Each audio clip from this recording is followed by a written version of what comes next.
안녕하십니까. 이재명이가 이제 그 멘탈이 완전히 그 붕괴되기 시작하는 것 같아요. 실제 이제까지 버틴 것에도 대단하다고 저는 봅니다. 대단하다고 봐요. 왜 그러냐면 이게 보통 사람들은요, 고소 하나만 당해도 이게 스트레스 엄청나게 받습니다. 고소 하나만 당해도. 지은 죄가 없어도. 근데 보통 사람들은 이제 기소가 돼가 재판에 왔다 갔다 하면요, 잠도 못 자고 스트레스 받아가 이런 분들이 버티기 힘들거든요. 근데 이재명이는 지금 이게 크게 4개 범죄고 7개 죄인데 재판을 이재명 재판은 또 이게 특이한 게요. 정인이 엄청나게 많고 또 정인은 신문상이 엄청나게 길어요. 한 번 하면 어떤 날은 정인신문 하다 보면 6, 7시간씩 이렇게 하거든요. 근데 저처럼 변호사들도 한 2, 3시간 지나면요, 진짜 앉아있기 힘듭니다. 옛날에 우리 박근혜 대통령도 그 재판 허리 안 좋아서 얼마나 고생했습니까? 야, 보통 사람 같으면 이재명이 정도 재판 받으면요, 진짜 버티기 힘들거든요. 그래도 자기는 대범한 척, 검찰이 창작 소설을 쓰는데 수준이 갈수록 떨어지네요 이러면서 대범한 척 하는데 힘들 거예요. 진짜 힘들 겁니다. 돈이 지출되는 건 말할 것도 없고, 변호사비, 제 누누이 말하지만. 그러다 보니까 이제 멘털이 제정신이 아니니까 판단력이 상당히 흐려지고 감정의 기복이 심해집니다. 어떨 때는 갑자기 격노했다가 갑자기 우울해졌다가 이런 이제 감정의 기복도 심해지고 이럽니다. 그러다 보면서 말 실수, 말도 잘못된 이런 게 노고 통제가 안 되니까. 그러니까 어제 선거법이 있었잖아요. 근데 이것도 거의 다 끝났다 했잖아요. 9월에 선고될 겁니다. 어제 공직선거법 재판으로 가면서 떠들고 이재명 고소가 시끄럽잖아요. 야단법석이에요. 그러면서 이제 이재명이가 딱 말하는데 엄청난 자기를 거의 자폭 수준의 자폭, 스스로 자기 발등 찍는 이런 시대의 망언을 했다. 시대의 망언을 했다. 이재명이가 뭐랬냐? 대북 송금은 시대의 조작이다. 그거는 그럴 수 있어요. 대북 송금은 지는 조작에 주장하지. 야, 네가 조작이란다고 조작이냐? 다 이게 증거가 너무 많은데, 뻔한데. 대북 송금은 시대의 조작이다. 이러면서 뭐랬냐? 이게 문제예요. 언론은 검찰의 애완견이다. 이래버린 거예요. 모든 언론을 개로 취급한 거예요. 애완견으로. 이걸 듣고 붕괴하지 않는 언론인은 언론이 아니다. 저는 그래 봅니다. 야, 기자라고 언론이라고 스스로 생각하는 사람은 이 말을 듣고 모욕감을 느끼지 않으면 언론인이 아니다. 제가 옛날 이재명 말을 다 찾아봤어요. 이랬더니 이러더라고, 이재명이가. 일부 언론은요, 비판하면서, 또는 보수 언론은요, 이랬거든요. 옛날에 이재명이 말 잘 찾아보세요, 워딩. 언론 비판할 때 옛날에도 언론 비판 많이 했죠. 근데 꼭 보면 보수 언론은 이렇다. 그 다음에 일부 언론 하면 아닌 것도 있다는 거잖아요. 근데 이번에는 아무런 제한 없이 언론은 검찰의 애완견이다. 이 말을 한겨레 신문, 저는 한글레 신문이라 보는데, 한글레 신문이나 그 다음에 저거가 좋아하는 MBC, 매국 방송 있잖아요. 막장 방송, MBC. 이것도 이재명이 요구한 거예요. 너 MBC, 경향신문, 한글레 신문, 오마이뉴스, 너 더 탐사도 언론이라며, 너 전부 다 애완견이야. 이거 똑같잖아. 언론이 제한 없이 모든 언론이 애완견이면 이거는 엄청난 겁니다. 참고로 MBC 하니까 제가 여기 좌파 소굴인데 요즘 MBC 3번씩 나가요. 가서 그냥 무자비하게 싸웁니다. 100분 토론도 나가고, 그 다음에 뉴스 할게 라디오도 나가고, 유튜브 파사삭이라고요. 그것도 나가서 맹폭을 합니다.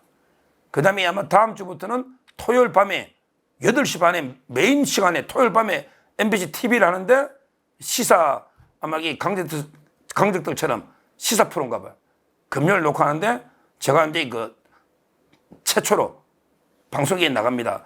제가 일단 1회, 2회 자꾸 저는 안 나가려는데 MBC가 워낙 그래서 이제 방송까지 토요일 저녁 밤에 그대로 또 맹폭을 해야죠. 박살내버려야지, 이재명이나 MBC. 아마 새로 생기는 프로입니다. 시사 프로인데 기획을 짤 때 우파 쪽은 무조건 서정욱이 나와야 된다. 좌파는 아직 안 정했고. 이래서 이게 막 하도 사정해서.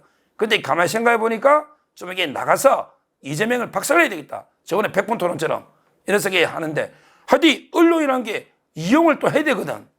근데 이재명이는 모든 언론을 검찰에 애완견 이거는 언론인들한테 엄청난 수모를 와 기자들 제가 이현종 선배도 문화일보 논설위원이잖아.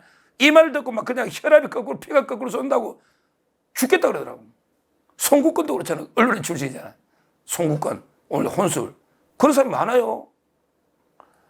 야 얼마나 이게 멘탈이 붕괴되면 이런 이 시대에 망언을 했다 저는 봐요. 그리고 이재명 야 이게 무슨 이게 시대 조작이냐. 야 천하가 북한이 오죽하면 가만히 있냐. 북한에 처음에 너가 500만 불 스마트폰 해준다 애가 의회에서 부결되니까 김성애라고 그거 있잖아. 북한에 김성애가 얼마나 내 입장이 곤란하다. 김정은이한테 다 보고했는데 이래 불만을 터뜨리니 어쩔 수 없이 쌍방울이 김성태가 500만 불 스마트폰 대신 내주고 그다음에 그 네가 북한 가는 거 초청을 몇 번 보내 공문을 4번이나 간다고 했잖아. 근데 북한에서 그게 이제 헬기나 차량 비용 필요해가 준 거 이건 너무나 명명백백 증거가 엄청나게 많은데 그게 왜 갑자기 안부수 뭐 국정원 문건에 왜 넣냐. 그 주가 조작은 옛날에 2017년에서 2018년 4월에 끝난 거 아니야. 나노스 주가 조작이 시점이 몇 년 전에 그걸 끌고 와. 그리고 누누이 말했지만 이게 모순되는 게 아니잖아. 야 모든 게 정경유착은 다 이게 윈윈이야. 그러니까 쌍방울이 대북 사업하는 것도 필요하지. 뭐 주가도 오르면 좋겠지. 왜 경기도나 이재명이 끼고 사업해야지 하지. 쌍방울이 혼자 못하잖아. 그러니까 쌍방울은 북한 사업도 하고 사업하다 보면 주가도 오를 수 있지. 이거하고 네가 북한 가는 거나 대납하는 거하고 둘 중에 꼭 하나만 있어야 되는 게 아니잖아. 둘 다 윈윈 아니야. 너 이재명 너는 북한 가서 좋고 또 이게 북한에 경기도 약속인 거 지켜줬고 그러면 이게 쌍방울 입장에서는 자기들 회사 북한 대북 사람한테 돈 받아줬고 그럼 주가도 오를 수 있는 거고 그런 걸 국정원 문건에 한두 줄 써놨다 해서 마치 이게 완전히 쌍방울 사업이다. 우리하고 무관한 이게 말이 되냐. 그 국정원 문건 40 엄청난 양이 많던데 그 검찰이 다 낸 거 아니야. 압수해가지고 이불로 압수 형태로. 근데 어디 사기치고 있어. 아무 관계없는 걸 갖다 붙이가 국민을 속이려고 있어. 이게 무슨 시대의 조작이야. 결국 이재명이가 시대의 사기꾼 아닙니까? 시대의 범죄자. 시대의 사기꾼이 시대의 망언을 한 이런 사건입니다. 이제 모든 언론을 적으로 돌리는 이래가지고 이게 정치할 수 있겠습니까? 만약에 평소에 이재명이 좀 이게 합리적으로 생각했다면 모든 언론을 적으로 돌려서 애완견이다 이럴 수 있겠습니까? 결국 왜 이렇게 이재명이가 발언이 이렇게 그 시대의 망은 거칠어지고 실수를 하느냐. 결국 이제 그 멘털이 붕괴됐다 보고요. 여기에 대해서 이제 그 아주 우리 국민의힘에 요즘 박준태라고 있어요. 박준태. 이분이 요즘 이게 뼈 때리는 이런 걸 이게 많이 그 브리핑을 발표하더라고요. 박준태. 한번 이게 보십시오. 아주 이게 그 브리핑할 때 보면 상당히 그 뼈 때리는 이런 그 브리핑을 많이 합니다.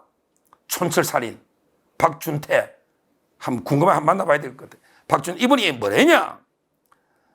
야, 이 발언 박준태가 이렇게 이야기했어요. 이재명 대표가 법원에 출석하면서 대북 송금 기소에 대해 시대의 조작이라며 검찰을 맹비난하는 동시에 언론을 향해서도 검찰의 애완견이라는 비하를 했다. 이러면서 박준태 대변인이 뭐랬냐? 이 대표가 이재명이가 기왕 강아지를 언급하니 겁먹은 개가 크게 짖는 법이라는 말을 돌려드린다. 야, 공당의 대변인이 이 정도는 해야지. 겁먹은 개가 요란하게 짖는다. 이재명이가 얼마나 쫄았겠어요. 겁묻죠. 그러니까 왕왕왕 계속 왈왈 짖는 거죠. 원래 이게 지나가다가요. 막 개가 짖어대면요. 그냥 저는 태연히 갑니다. 그렇게 짖어대는 데는 절대 안 물어요. 그냥 가만히 노래 보다가 짖질 않는 놈이 갑자기 문다니까. 이게 무섭지. 그 요란하게 짖는 개는 겁먹은 개다. 이재명이 보고 겁먹은 개가 크게 짖는다. 이렇게 논평해버렸지 않습니까? 그게 저는 진실이다. 그래서 결론적으로 정리해보면 이재명이 희대 사기꾼이 희대의 망언을 쏟아냈다 이렇게 보고요. 그러면 이게 왜 이렇게 자기한테 불리한 망언을 쏟아냈냐? 그거는 이제 이재명이 멘탈이 무너지고 겁을 먹기 때문이다. 그래서 겁먹은 개가 상당히 요란하게 지지된 거다. 이렇게 보면 되고요. 앞으로도 그 이재명이가 계속 이제 뭐 정신이 없을 겁니다. 앞으로도 이런 망언들이 쏟아지지 않을까. 그러다 보면 스스로 자멸하면서 자기 무덤을 파지 않을까. 아마 이재명의 정치적 사망, 저는 멀지 않았다 봐요. 오늘 안철수 의원까지 이재명 정계 은퇴해라. 그러잖아. 안철수 의원도 세게 나오더라. 이재명 정계 은퇴하시라. 이렇게 요구하고 있지 않습니까? 이재명의 정치적 사망이 멀지 않았다. 그러면서 그 사법적 사망도 뒤따르죠. 결국은 이 정치적 사망과 사법적인 사망은 일치될 수밖에 없거든요. 두 개는 따로 갈 수가 없잖아요. 멀지 않았다. 이렇게 평가합니다. 감사합니다.